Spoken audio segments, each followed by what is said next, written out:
Dear viewers, আজকে আমরা চলচ্চিত্রের একজন বিতর্কিত নায়িকার জীবন সম্পর্কে জানতে চলেছি। তিনি আর কেউ নয়, তিনি পরীমণি। পরীমণি 1992 সালের ডিসেম্বর মাসে বাংলাদেশের খুলনা বিভাগের সাতক্ষীরা জেলায় এক মুসলিম পরিবারে জন্মগ্রহণ করেন। তার পারিবারিক নাম শামসুন্নাহার স্মৃতি। 19 শতকের শেষের দিকে পরীমণির মা সালমা সুলতানা ঢাকায় একটি বাসায় রহস্যময়ভাবে এক দুর্ঘটনায় আগুনে পুড়ে গুরুতরভাবে দগ্ধ হন। এই সময় পরীমণির বাবা মনিরুল ইসলাম তার মাত্র 3 বছরের সন্তান পরীমণিকে নিয়ে দিশেহারা হয়ে পড়েছিলেন। ঢাকায় এক হাসপাতালে কিছুদিন তার দগ্ধ স্ত্রী চিকিৎসা করান তিনি। সে সময় পরীকে তার নানা শামসুল হক গাজীর কাছে রেখে যান।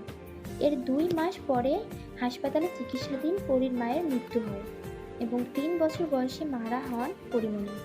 বেলায়েত হোসেন পরীমণির ছোটবেলার ঘটনা বর্ণনা দিতে গিয়ে বলেন, 3 বছর বয়সী ছোট শিশু পরীমণি তারপর থেকে তার নানা নানি ও খালার কাছে লালিত পালিত হয়েছেন।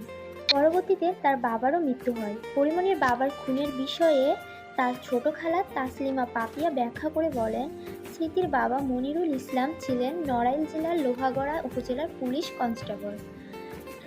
2012 সালে কোনো একটা সুনির্দিষ্ট কারণে তার সেই চাকরি চলে যায় এবং তখন থেকেই তিনি গ্রামের বাড়িতে থেকে ব্যবসা করতেন।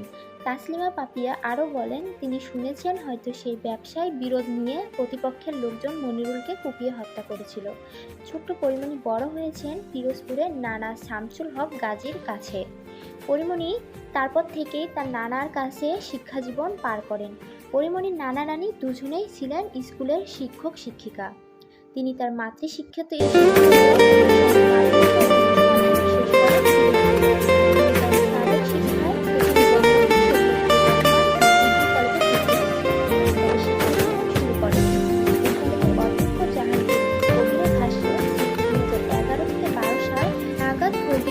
মাধ্যমিক বিদ্যালয় থেকে জিপিএ 3.5 পেয়ে ভর্তি হওয়ার জন্য এলেও সেখানে তিনি ভর্তিরত অবস্থায় আর কলেজে আসেননি।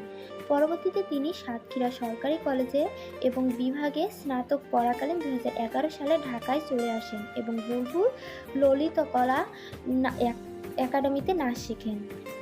কর্মজীবনে পরী তার বাবার মতনই পুলিশ হতে চেয়েছিলেন, তবে তিনি তার কর্মজীবন শুরু করেন মডেলিংয়ের মাধ্যমে।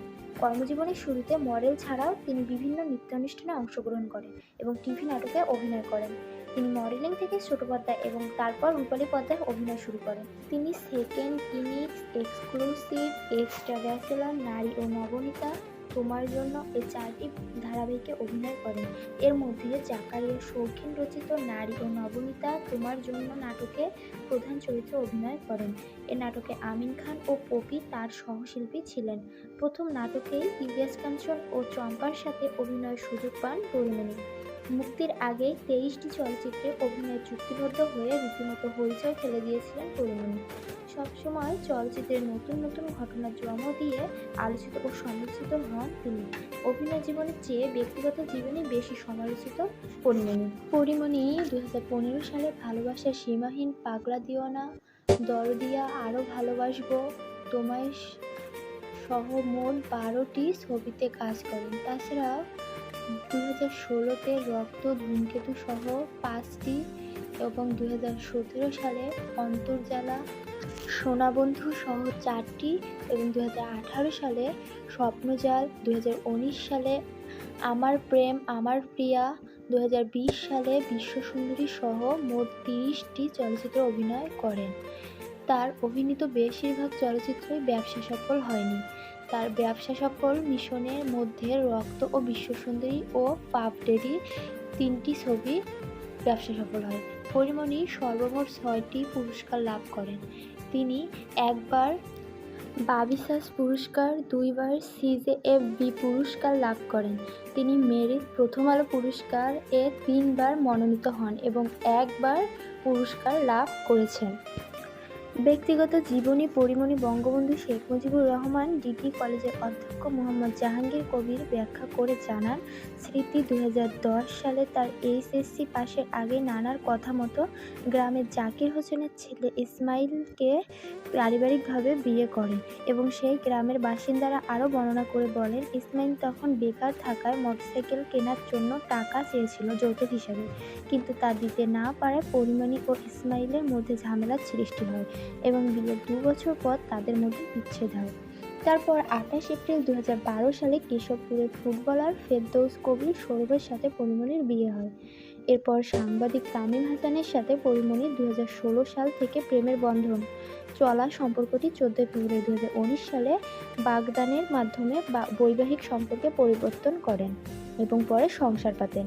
তবে তাদের মধ্যে এই সম্পর্কটিও বেশি দিন টিকেনি এবং পরবর্তীতে বিবাহ বিচ্ছেদ হয়। ৯ মার্চ ২০২০ সালে তিনি সহকারী পরিচালক কামরুজ্জামান রনিকে ৩ টাকা দেনমোহরে বিয়ে করেন। ওই বছর তাদের বিচ্ছেদ হয়। ১৭ অক্টোবর ২০২১ সালে তিনি অভিনেতা শরীফুল রাজকে বিয়ে করেন। কয়েক মাস পর ২০২২ সালের ১০ জানুয়ারি নিজের গর্ভাবস্থার খবর গণমাধ্যমকে জানান পরিমণি। গর্ভাবস্থার খবর জানানোর আগ পর্যন্ত শরীফুল রাজের সাথে তার বিয়ের বিষয়টি তারা গোপন রাখেন। পরে ২২ জানুয়ারিতে তারা পুনরায় বিয়ের আনুষ্ঠানিকতা সম্পন্ন করেন। ২০২২ সালের ১০ আগস্ট প্রথমবারের মতো তিনি পুত্র সন্তানের মা হন, যার নাম শাহী মুহাম্মদ রাজ্য। ২০২৩ সালের ১৮ সেপ্টেম্বর পরিমণি রাজ্যের উদ্দেশ্যে বিচ্ছেদের নোটিশ পাঠান। খবরটি সামাজিক যোগাযোগ মাধ্যম থেকে জানতে পেরে পরের দিন লোক পাঠিয়ে কাজী অফিস থেকে কাবিননামা ও ডিভোর্স সংক্রান্ত চিঠি সংগ্রহ করেন শরীফুল রাজ। ২০২১ সালে ৪ আগস্ট পরিমণির দেওয়ানানির বাসায় র্যাপিড অ্যাকশন ব্যাটালিয়নের অভিযান শেষে বাসায় অনুমোদনহীন মিনিবার পরিচালনা ও মাদকদ্রব্য রাখার অভিযোগে তাকে আটক করা হয়। পরিমণিকে আটক করার পর প্রথম দফায় ৪ দিন এবং দ্বিতীয় দফায় ২ দিনের রিমান্ড দেন আদালত। ২৬ দিন কারাগারে থাকার পর ৩১ আগস্ট ২০২১ ঢাকা মহানগর দায়রা জজ AKM ইমরুল কাশেম তাকে জামিন দেয়। নানা সময় পরিমণি বিতর্কিত সমালোচনার মধ্যে একটি পুলিশ অফিসারের সাথে প্রেমের সম্পর্কের গুঞ্জন শোনা যায়।